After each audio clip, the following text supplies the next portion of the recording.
Muy buenos días y bienvenidos a este momento con Dios. Recuerda, si realmente este vídeo está siendo de bendición para tu vida, puedes dejarnos un like, un me gusta, y realmente es de mucho ánimo para nosotros para continuar con este ministerio. Y también, pues por supuesto, si tienes algún comentario que decirnos, alguna pregunta, algún motivo de oración, estaré encantado de poder contestar y de poder orar por eso. Y también, como no, si quieres recibir estos vídeos, pues cada vez que los subamos, una vez por semana en tu móvil, en cualquier lugar donde tú puedas estar conectada, pues a partir de ahí también puedes suscribirte dándole a la campanilla y lo recibirás. En esta mañana quería compartir con vosotros unos versículos que están en el capítulo 5 del libro de Romanos. Del 6 al 11 dice lo siguiente: porque Cristo, cuando aún éramos débiles, a su tiempo murió por los impíos. Ciertamente, apenas morirá alguno por un justo. Con todo, pudiera ser que alguno osara morir por el bueno. Mas Dios muestra su amor para con nosotros, en que siendo aún pecadores, Cristo murió por nosotros. Pues mucho más, estando ya justificados en su sangre, por él seremos salvos de la ira. Porque si siendo enemigos fuimos reconciliados con Dios por la muerte de su Hijo, mucho más, estando reconciliados, seremos salvos por su vida. Y no solo esto, sino que también nos gloriamos en Dios por el Señor nuestro Jesucristo, por quien hemos recibido ahora la reconciliación. Pablo, cuando escribe Romanos, que Romanos es una condensación, podríamos decir que es una Biblia en pequeño, Pablo siempre escribe de una determinada forma. Pablo coge la mitad de la carta y habla de partes doctrinales, de partes importantes que tenemos que saber. Pero luego coge otra parte, la segunda parte, y habla de una forma práctica, de cómo llevar eso, de cómo poner eso en funcionamiento en nuestra vida. Romanos es de esta manera, lo que Romanos en medio tiene un apartado en el que habla de Israel, del pasado, el presente y el futuro de Israel. Entonces Romanos lo tenemos dividido del 1 al 8, habla de una parte doctrinal, 9, 10 y 11 habla de Israel, del 12 hasta el 16 habla de cómo poner en práctica todo lo que antes él ha comentado. Y este fragmento que estamos compartiendo hoy diríamos que está en esta parte doctrinal y utiliza algunas palabras que a veces son difíciles de entender para nosotros, no forman parte de nuestro argot natural. Pero sí es bueno que podamos ver y podamos entender en esta mañana la obra de Cristo en nosotros. ¿Qué es lo que Él ha hecho? Y habla, la palabra de Dios dice que cuando aún éramos débiles, a su tiempo, Cristo murió por los impíos. Sigue con la misma idea. Dice que Dios muestra su amor para con nosotros en que siendo aún pecadores, Cristo murió por nosotros. Y dice, porque si siendo enemigos fuimos reconciliados por la muerte de su Hijo.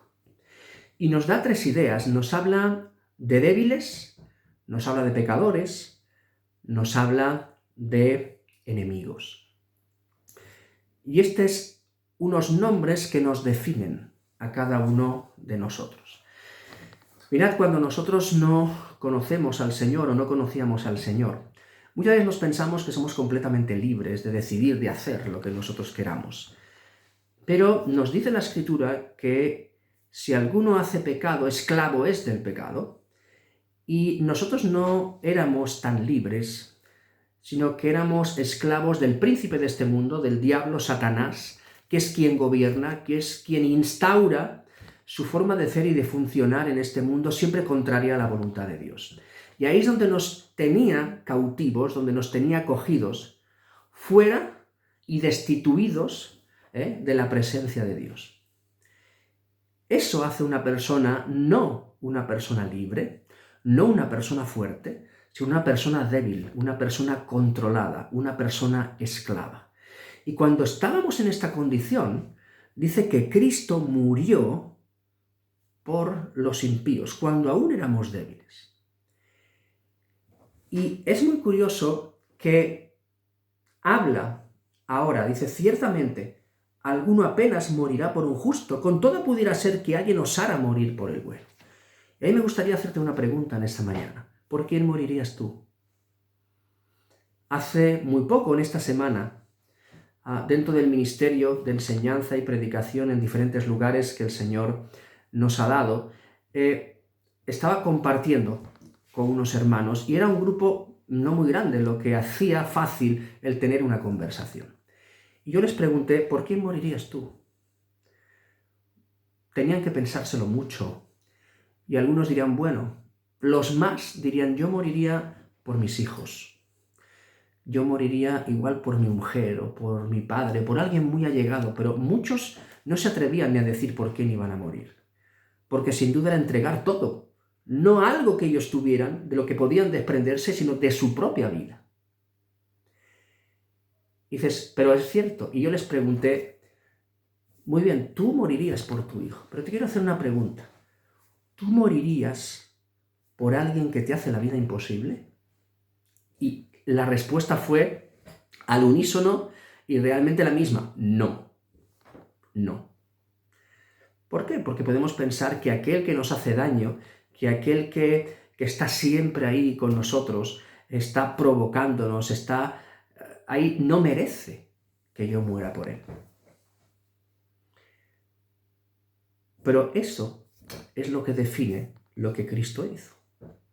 De que el amor de Dios se manifestó para con nosotros en que siendo aún pecadores, en que siendo desobedientes a Dios, en que siéndole contrarios a Dios, en que estando separados de Dios, Cristo murió por nosotros.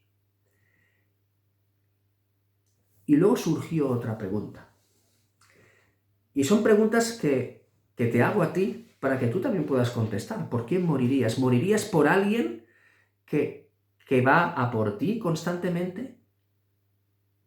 Pero ahora llega el momento en el que decir, ¿cómo te sentirías si tú estuvieras a punto de morir y dependieras de que alguien entregara su vida para salvarte a ti y te dijeran que tienen a ese alguien y tú miraras en la camilla de al lado y estuviera aquella persona a quien tú le has estado haciendo daño toda la vida?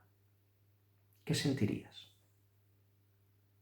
Las respuestas que yo recibí era, me daría vergüenza.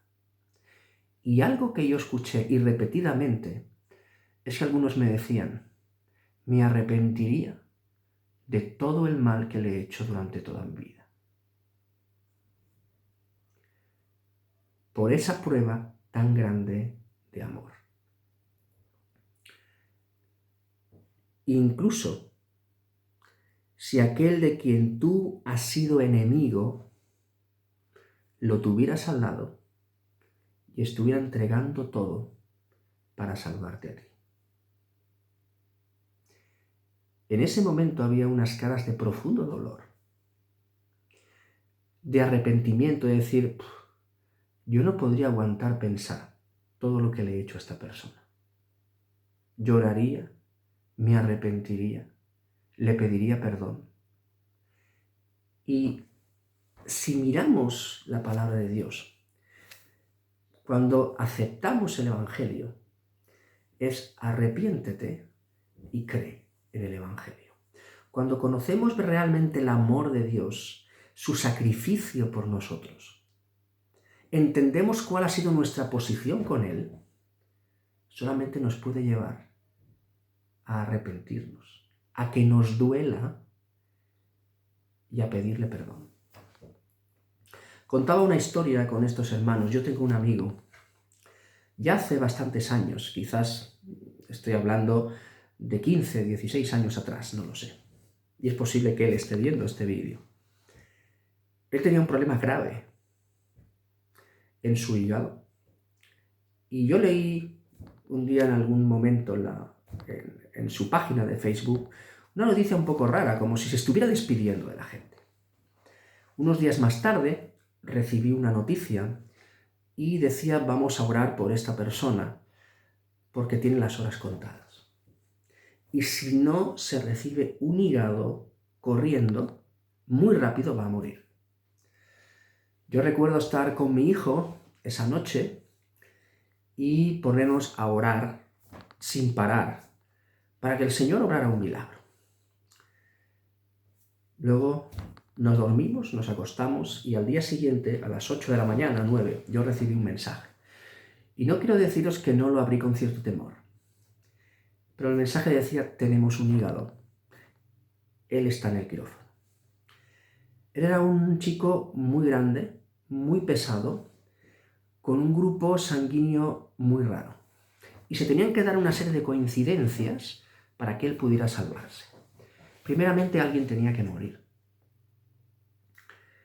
Tenía que ser compatible con él. Su sangre tenía que valerle para él.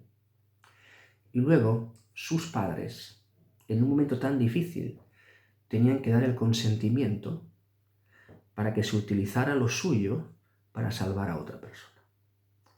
Cuando yo meditaba en esto, yo digo, esto es la obra de Cristo en nosotros. Solamente tenemos una solución para salvarnos, que es la persona de Jesús. Su sangre es la única que nos puede limpiar de todo pecado. Y su Padre fue quien aceptó ese sacrificio por cada uno de nosotros. Entonces, cuando veíamos esto, digamos, ¿cómo puede ser que yo, siendo débil, que siendo pecador y que siendo un enemigo, Él haya hecho esto por mí? Y vuelvo a las palabras que me dijeron estos hermanos. Lloraría, me arrepentiría de todo lo que le he hecho y le pediría perdón y estaría toda mi vida agradecido por lo que Él ha hecho. Eso es lo que Cristo hizo por ti y hizo por mí. Y si tú estás en esa condición en esta mañana de que no conoces al Señor, quizás estas ilustraciones que te he dicho te pueden servir para entender. Y oro para que sea así. Pero quizás tú dices, bueno, yo soy creyente, yo ya pasé por ahí. Pero permíteme que te haga una pregunta. Un paso más a lo que preguntaba a estos hermanos. Si a esta persona que te salvó la vida, que dio todo, que se entregó, tú le fallaras o le hicieras daño, ¿cómo te sentirías? La respuesta fue muy parecida. Me sentiría muy mal, porque no merece esto.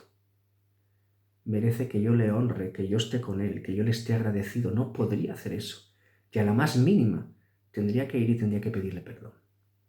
Muchas veces también como creyentes estamos haciendo cosas que no debemos y vivimos y pecamos y ofendemos a Dios. Y eso también nos llama a que realmente cuando eso ocurra, tenemos que pensar a quién estamos ofendiendo y rápidamente ser reconducidos a ese arrepentimiento para que esa relación que se ha roto vuelva a estar unida. Esto nos habla de las dos maneras. Y el último versículo decía que no solo esto, ¿no? Que si realmente el Señor, Él murió por nosotros y nos reconcilió, hizo las paces con aquel que nosotros éramos enemigos suyos, nadie está diciendo que Dios era nuestro enemigo. Nosotros éramos enemigos suyos. Porque Él lo que es que nos ha amado hasta el final. Pero dice que también, si hemos sido reconciliados, mucho más seremos salvos por su vida. Sabes, tú y yo tenemos la confianza de que Él nos ha salvado, de que vamos a estar un día para siempre con Él. ¿Sabes por qué? Porque Él está vivo. Porque no se quedó en la tumba, porque Él resucitó. Y porque Él resucitó es porque nosotros un día vamos a poder estar con Él. Y el último versículo decía, y no solo esto, sino que también nos gloriamos en Dios por el Señor nuestro Jesucristo, porque hemos recibido ahora la reconciliación. Debemos gloriarnos en Dios, debemos alabar a Dios, debemos agradecerle a Dios, debemos honrarle por todo lo que Él ha hecho. Que esta sea nuestra condición. Y es el momento de que estés en la condición que estés, arrepentirte. Puede ser que en esta mañana tengas que arrepentirte para entregarle tu vida al Señor. es el momento de hacerlo. Es el momento de decir, Señor, perdóname, porque te he ofendido, porque he vivido de espaldas a ti. Te pido perdón y reconozco que tú has muerto por mí. Y quiero que tú seas el Señor de mi vida y te entrego toda mi vida. Puede ser que ya lo hayas hecho y puede ser que sea un momento en el que tendrás que decir, Señor, perdóname. Porque aún habiendo hecho tanto por mí, amándome tanto, yo te sigo ofendiendo. Y Señor, necesito que tú me perdones. Pueden ser cualquiera de las dos cosas, pero recuerda quién eras tú. Recuerda qué ha hecho el Señor. Y recuerda que en ese sacrificio Dios mostró todo su amor, un amor inmerecido, un amor que Él lo ha dado voluntariamente por ti y por mí. Pensemos en esto y agradezcámosle al Señor por su obra. Aquel que empezó la buena obra en nosotros, la perfeccionará hasta el día de Jesucristo. Señor, te damos gracias por tanto amor. Señor, gracias porque cuando éramos débiles, pecadores, enemigos tuyos, tú mostraste tu amor para con nosotros entregando a tu Hijo por nosotros. Queremos darte gracias porque tenemos vida por ti. Gracias porque tenemos una esperanza y una seguridad en la vida eterna, que vamos a pasar para siempre una eternidad contigo, porque tú lo has prometido. Ayúdanos a vivir una vida que te honremos y te glorifiquemos, una vida de arrepentimiento, pero una vida de gratitud a ti. Señor, te alabamos en esta mañana y estamos maravillados, Señor, de ti. Y no hay palabras que puedan expresar la gratitud que hay en nuestro corazón por lo que has hecho. Te alabamos, Señor, y ponemos este día en tus manos y te decimos que te necesitamos. Y queremos, Señor, que tú y solamente tú recibas toda la gloria y toda la honra en nuestras vidas. En el nombre de Jesús. Que el Señor os bendiga.